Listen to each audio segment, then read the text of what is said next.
Cześć, jesteśmy na Digital Dragons, na wielkim growym wydarzeniu, jeżeli chodzi o game dev. Dzisiaj skupimy się na sekcji gier indie, a resztę rzeczy zobaczycie w dalszej części materiału, więc zapraszam do oglądania i lecimy z tematem.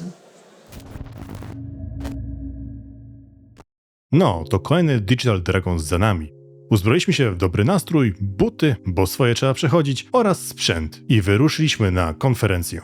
W strefie Indie zaczęliśmy eksplorację od studia Coldward i ich gry Witchcrafter Empire Legends. Więcej opowiedział nam założyciel studia, którego spotkaliśmy na miejscu. Kochani, jak już mówiliśmy wcześniej, dzisiaj na warsztat bierzemy strefę indie, więc moją pierwszą ofiarą jest Paweł, który odpowiada za development gry Witchcrafter. Paweł, jak rozmawialiśmy na offline, powiedziałeś mi, że to jest twój pierwszy raz, jak masz stoisko. Czy możesz powiedzieć nam, jak to jest, kiedy właśnie pierwszy raz się wystawiasz, a nie jesteś jako po prostu widz i uczestnik konferencji?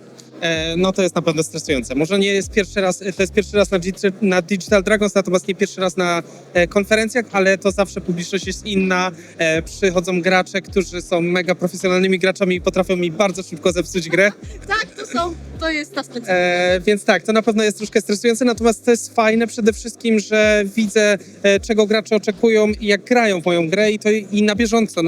Nie muszę w ogóle zbierać feedbacku, tylko widzę po prostu, jacy gracze mają zachowania i mogę później odpowiednio do demka dopracowywać mechaniki pod tym kątem. I to jest fajne, naprawdę. Darmowe playtesty w sumie, takie troszeczkę. Powiedz mi proszę, o czym jest Witchcrafter? Witchcrafter jest grą, w której główna mechanika skupia się na magii żywiołów, czyli mamy możliwość kastowania ognia, terraformowania terenu, wylewania wody gdzie chcemy i efekty tego są permanentne, bo to co mnie denerwuje w grach, nawet takich super AAA, gdzie mamy mega fajne VFX-y do magii, to, że po skastowaniu Firebola wszystko nam znika i trawka zostaje tak jak była. U mnie nie, jakby to tu chcę zmienić, no i też jakby staram się przemycić moją pasję do mitologii słowiańskiej, do demonów słowiańskich, do naszej kultury pod kątem historii, więc jakby też łączę te dwa światy w jedno. Powiedz mi Paweł, czy macie jakąś datę wydania planowaną? Gra jest na bardzo wczesnym etapie, mamy demko, ale obecnie szukamy wydawcy. Myślę, że gdyby doszło do jakiegoś podpisania dealu wydawniczego w tym roku, to mamy plan produkcyjny na 18 do 20 miesięcy, czyli około 2 lata. Chcemy zdążyć przed GTA. Każdy chyba chce zdążyć przed GTA, bo no wiadomo, to jest GTA. Może też przed następnym Witcherem się uda i to by było super. 2026-2027 to by było ekstra. To w takim razie Paweł, życzę ci tego. Mam nadzieję, że wszystko się uda i że cały plan kliknie, bo gra naprawdę fajnie się zapowiada, taki klasyczny słowiański indyczek. Dzięki ci Paweł za rozmowę i powodzenia. Również dziękuję. W końcu jestem po pracy i mogłem tutaj zagościć na Digital Dragons, czyli krakowskiej konferencji takiej game devowej, gdzie nie tylko fani gier, ale również chyba w większości bym powiedział sami programiści, twórcy tego wszystkiego, co gracze uwielbiają spędzać czas, tak w czym gracze uwielbiają spędzać czas. Więc dzień się zbliża ku końcowi, ale na koniec została właśnie najważniejsza część tego całego kalendarza, nazwijmy harmonogramu, czyli gala, na której będą rozdawane gry dla najlepszych polskich gier. Czy masz jakieś swoje typy? Osobiście tak, ale nie będę tego zdradzać. Mam taki właśnie thrill tego, czy uda mi się przewidzieć, kto wygrał lub kto przegrał. Więc nie będę zdradzać dokładnie szczegółów. Przekonamy się dosłownie po 19:00, a wy oglądając ten materiał pewnie będziecie wiedzieć wcześniej, ale my teraz mamy właśnie te emocje i szykujemy się na dobre show, bo Digital Dragons zawsze robi zajebiste show. Tak wiem, powiedziałam zajebiste. Więc pewnie będzie gdzieś na końcu jakieś może komentary, czy coś takiego naszych odczuć i tego, jak ta gala przebiegała z takim naszym podsumowaniem i feelingiem. Więc stay tuned, do zobaczenia później. Jeżeli chodzi o całą tę galę i nagrody dla polskich gier, to całym zespołem byliśmy zaskoczeni, że było tak mało nominowanych tytułów. Do wielu kategorii mieliśmy odczucie, że nominacje są po prostu copy-paste. Ale czy faktycznie aż tak mało polskich gier wyszło w 2024 roku? Chyba wychodzi na to, że tak. Niestety, Przez zmiany w regulaminie bardzo dobra produkcja, jaką był remake Silent Hilla 2 od polskiego studia Bloober Team, nie mogła otrzymać nominacji i nagrody, gdyż była remake'iem. No cóż, miłym akcentem było chociaż to, że jedna z osób ogłaszająca zwycięzcę z danej kategorii wspomniała o całym tym świetnym projekcie i uszanowała ich ciężką pracę. Jeśli chodzi o nominowanych i zwycięzców, to jak najbardziej wszystko mocno zasłużone. Gratulacje i brawa dla wszystkich studiów, które zrobiły w zeszłym roku naprawdę dobre tytuły. Frostpunk 2, który zgarnął najważniejszą nagrodę, czyli najlepsza polska gra, miał kilku solidnych konkurentów. Age of History 3, Forgive Me Father 2, Nobody Wants to Die oraz The Thaumaturge. Cześć kochani, udało mi się złapać Mateusza Witczaka. Cześć. Cześć, dzień dobry, witam was. I chciałam się właśnie zapytać, jak ci się podoba Digital Dragons tegoroczne? Wiesz co, no jest to miejsce, w którym zdecydowanie trzeba być, będąc w tej branży. Ja od rana biegam jak kot z pęcherzem i nie mogę się tak naprawdę napatrzeć. Są fantastyczne gry, fantastyczne zespoły z tak naprawdę nie Polski, nie z Europy, ale z całego świata. No i przede wszystkim niesamowite historie, które mam nadzieję, że również dziennikarsko będziemy mogli wam pokazać. To na pewno będę w takim razie obserwować, bo jak zwykle wrzucisz na LinkedIna swoją aktualizację. Wrzucę gdzie się da, napiszę co się da. Mam nadzieję, że zrobię wywiad z Peterem Murem, na który się dzisiaj spóźniłem godzinę, co ma pewien taki, no, jest romantyczne brzmienie takiej właśnie koncepcji, że oto spóźniłem się na wywiad z prezesem, jak został kiedyś okrzyknięty, najgorszej firmy w Stanach Zjednoczonych, najgorszego pracodawcy w Stanach Zjednoczonych, ale mimo wszystko dobrze by było ten wywiad mieć. Może się uda. Dzięki wielkie i do zobaczenia. Ja dziękuję, do zobaczenia. Kolejnym tytułem, który udało nam się ograć, było Be My Horde, czyli kolejna indycza wariacja Vampire Survivors. Ale jaka dobra. Udało nam się spotkać z jednym z devów, który zdradził nam trochę więcej szczegółów. Następną moją ofiarą jest Jakub Apostolski z firmy Polished Games, a omawiana gra będzie właśnie Be My Horde. Jakub, możesz opowiedzieć coś trochę o waszej grze? Mogę. Nasza gra Be My Horde jest grą typu Vampire Survivor, gdzie rozpoczynasz grę mając niewielkie upgrade'y pomiędzy levelami, ale mniej więcej zaczynasz od zera.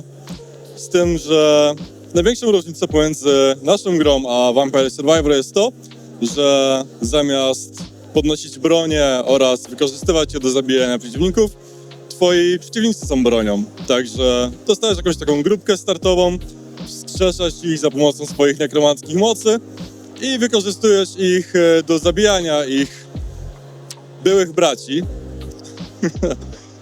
Także mamy początkową progresję, zabijasz małych pezantów, kiedy masz wystarczająco dużą armię pezantów, nasyłasz ich na kolejną armię bandytów, potem warriorów i stopniowo pniemy się po tej drabince hierarchii, żeby w końcu dostać się do króla i go pokonać.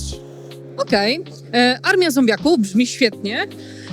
Ja na przykład gram właśnie w Guild Wars na streamach ostatnio, gdzie również gram nekromantką i posiadanie pokraków, którzy robią za ciebie brudną robotę, jest bardzo praktyczne. Ale w Vampire Survivors jest tak jakby rozgrywka, która trwa około pół godziny. Jaki jest zakres czasowy rozgrywki u was? U nas rozgrywka też mniej więcej trwa pół godziny, z tym, że finalne 5 minut, te 5-3 minuty są zależne od poziomu przygotowania gracza, ponieważ właśnie w tym okresie zaczyna się walka z bossem, która nie jest limitowana czasowo. To znaczy wchodzisz w 25 minutę, zaczynamy walkę i ta walka może trwać od minuty aż do 5, z tym, że no jak idzie już 5 minut, to raczej szanse są znikome na wygraną. Przewidujecie może wariant, gdzie główna postać przeżywa? W sensie, że w Vampire Survivors, czy chcesz, czy nie chcesz, giniesz. Czy u was jest możliwość, że wariant, gdzie postać przeżywa? Nie. Testowaliśmy ten wariant, ale on po prostu nie był fun, ze względu na to, że jakby jest to też trochę logistycznie bardzo trudne, ponieważ balans tej gry jest bardzo specyficzny, ze względu na to, że jednostki są 1 do 1 z tym, co walczysz. To znaczy, jeżeli wrzucimy graczowi dużą falę trudnych przeciwników i on go jakimś sposobem pokona, no to ta fala przeciwników zaczyna być jego bronią i to bardzo łatwo może wyjść spod kontroli, szczególnie w takim trybie nielimitowanym. Okej. A ile macie poziomów trudności? Czy macie coś takiego jak poziomy trudności? Aktualnie mamy coś takiego właśnie jak poziomy trudności, które odblokowujesz jeden poziom za zabicie bossa na poprzednim poziomie trudności. On zwiększa damage i zdrowie przeciwników. Z tym, że mamy jeszcze jeden dodatkowy tryb, który jest trybem dostępnym w naszym nowym update'cie, także grajcie i zobaczcie. Nie mogę teraz o tym mówić. Spokojnie, ja nikomu nie powiem. Ten materiał i tak się ukaże za jakieś, nie wiem, 3 tygodnie od wydarzenia. Doskonale. No to pięknie. I moje ostatnie pytanie, czy macie jakąś planowaną datę wydania? Mamy... Ciężko powiedzieć. To znaczy, może być to w tym roku, myślę, że maksymalnie w następnym, ale bardzo ciężko mi sprecyzować teraz dokładną datę wydania na ten moment. Czyli w takim razie, co zostaje, to obserwować Was na platformach społecznościowych oraz na Steamie. Dokładnie tak. Dobra, Kuba. Bardzo Ci dziękuję za tę rozmowę. Trzymam za Was mocno kciuki i przyjemnych Digital Dragons. Wszystkie gry były naprawdę ciekawie zrobione i warte uwagi. To był trudny wybór w Community Vote. Wychodząc ze strefy komfortu i z tej samej strefy indie, udało nam się jeszcze złapać kogoś z Larianów i wymienić się wrażeniami.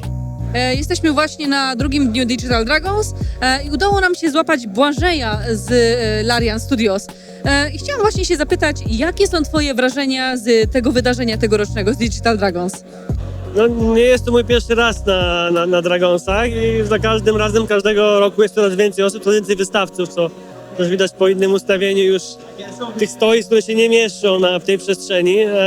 Myślę, że to jest jedno z lepszych tutaj eventów w Europie tak naprawdę i nawet moi koledzy z zagranicy tu przyjeżdżają z innych studiów Lariana.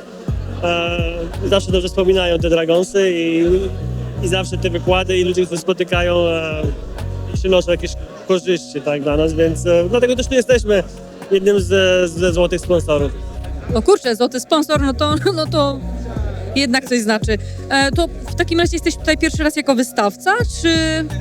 Nie, znaczy nie jest to moja, że tak powiem, pierwsza firma gamingowa, w której pracuję. Byłem tutaj z innymi firmami, moimi poprzednimi. Po raz pierwszy z Larianem, tak. Dobra, dzięki za w sumie taki brief. Jeszcze Cię mogę zapytać, jak już rozmawialiśmy offline, o ten najnowszy patch do Baldura. Mówiłeś, że przy nim pracowałeś. Zgadza się, tak. Jest to ostatni patch do Baldura. Ostatni. Na pewno. Na pewno ostatni? Dobra, wierzę Ci. Dzięki wielkie Błażej i życzę Ci dobrego eventu. Dziękuję. Wracając do Best Speech Award, które zgarnęło studio Rabbit Rat oraz Community Vote Award, które powędrowało do Atom News, obie te dwie rzeczy niestety były rozdane na szybko. Całość była tak naprawdę na zakończenie praktycznie Digital Dragons, więc troszeczkę można było odczuć, że organizatorom się spieszy, żeby to szybko rozdać i mieć to z głowy. Wszystko działo się w open space'ie, gdzie szum ludzi z zewnątrz, którzy przechodzili, wychodzili, cały czas przeszkadzał, a wydaje mi się, że jest to jednak taki kluczowy też punkt całego tego wydarzenia, bo w końcu jest to nagroda od community, czyli nie tylko jury doceniło grę, ale tak naprawdę ludzie z zewnątrz, którym fajnie się w to grało, wybrali ją, tak? I dla twórców, bym powiedział, to też była bardzo ważna nagroda, która no niestety wyglądała i rozdana była, tak powiedziałbym, po łebkach na szybko. Fajnie, że tradycja Community Vote dalej została podtrzymana i to ludzie tak naprawdę, którzy uczestniczyli, nie jury, mogło ocenić i wybrać grę, która im się najbardziej podobała. To też jest bardzo ważny znak dla producentów gry, plus tak naprawdę do może przyszłych inwestorów, bo właśnie o to w tym wszystkim chodzi. W całym tym Digital Dragons właśnie chodzi o to, żeby poznać ludzi, nawiązać jakieś kontakty, znaleźć właśnie wydawcę czy kogoś, kto wesprze was z takiewką złota i pozwoli wam spełnić wasze marzenia, tak? Żebyście mogli wydać swój wymarzony tytuł, na którym tak ciężko pracowaliście. No i co, drodzy widzowie, konferencja Digital Dragons 2025 dobiegła właśnie końca i jak zawsze było sporo emocji, sporo wystawców, sporo ciekawych rzeczy do zobaczenia. Przybyli ludzie, fani developmentu, gier i twórcy, gdzie wystawili swoje komputery, swoje gierki, pokazali nam, co tak naprawdę tworzyli w jamach swoich cave'ach, tak, przez najbliższe ostatnie lata, że tak powiem. No i można było ograć dużo fajnych gierek, które potem były nagrodzone właśnie na gali. Chociaż jeżeli chodzi o ogrywanie, to bardziej chyba raczej w kontekście indie gierek, bo jeżeli o to chodzi o główną galę, to Critical Hit oraz 11BT totalnie pozamiatali i moim zdaniem zasłużenie z grami Nobody Wants to Die oraz Frostpunk 2, chociaż osobiście trochę mnie smuci, że The Thaumaturge nie zgarnął żadnej nagrody, ale mam nadzieję, że to się zmieni na innych eventach. No a patrząc tak w stosunku do poprzednich Digital Dragons z ubiegłych lat, można powiedzieć, że troszeczkę miałem wrażenie, że było mniej ludzi, mniej wystawców, ale za to pojawili się Lariani, co bardzo mnie cieszyło, bo zawsze można było nawiązać z nimi jakiś kontakt, zbić piąteczki. No pojawili się oczywiście gość specjalny Royo, jak i ekipa To Znowu Oni, gry, TV Gry oraz CD Action. Więc no, sporo takich fajnych osobistości, których się często ogląda w internecie, na YouTubie i po prostu pogadać, zbić piąteczkę, fajny vibe, że tak powiem. No i co, ogólnie uważam, że targi się udały, no i czekam, co będzie w przyszłym roku tak naprawdę. Może jakieś większe premiery, może będzie, nie wiem, Wiedźmin 4 czy coś, zobaczymy, czy nas zaskoczą ludzie. No, ale bym w Wiedźminka 4 to bym ograła tam, chociaż jakby były jakieś dostępne demo, to jak najbardziej. A ty, Dragon? Owszem, jak najbardziej. No, a jeżeli mieliście tam przebitki z tej gali i tak dalej, napiszcie nam w komentarzach, co wy uważacie, co było takim dla was, powiedziałbym, Game of the Year. No wiadomo, Balatro po raz kolejny zgarnęło najlepszą nagrodę zewnętrznego jakby origin gry, ale no, to można było przewidzieć, tak? Więc jestem ciekaw, jakie były wasze typy, co wyście uważali, więc dajcie znać w komentarzach, no i do zobaczenia. Ciao. Cześć.